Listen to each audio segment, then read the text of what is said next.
सुनाने जा रहे हैं एक कहानी। तो कहानी है एक किसान और एक भालू की।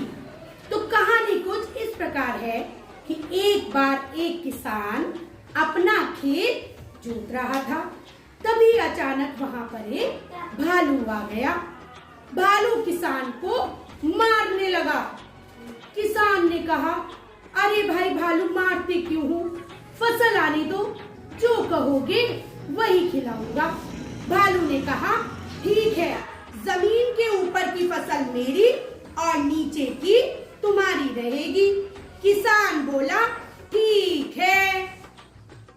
किसान ने आलू बो दिए। फसल आई तो भालू को पत्ते खाने को मिले। भालू चिढ़कर रह गया। तो बच्चों, आपको पता है ना कि आलू जो है वो जमीन के नीचे होता है और आलू के पत्ते होते हैं जमीन के ऊपर। तो इसलिए भालू को तो मिले पत्ते और किसान को मिला आलू। अगली बार भालू ने कहा, देखो इस बार तो जमीन के नीचे की फसल मेरी और ऊपर की तुम्हारी रहेगी। इस बार किसान ने गेहूं बो दिए। जब फसल आई तो किसान को मिले चमकीले गेहूं और भालू को मिली खाली जड़ें। भालू खींच कर रह गया।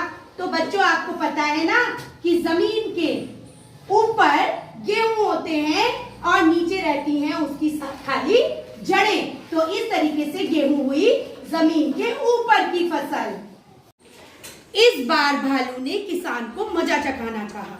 भालू ने कहा, देखो भाई, इस बार जमीन के नीचे की फसल और सबसे ऊपर की फसल मेरी। किसान मान गया। उसने कहा, ठीक है। इस बार किसान ने बो दिया गन्ना।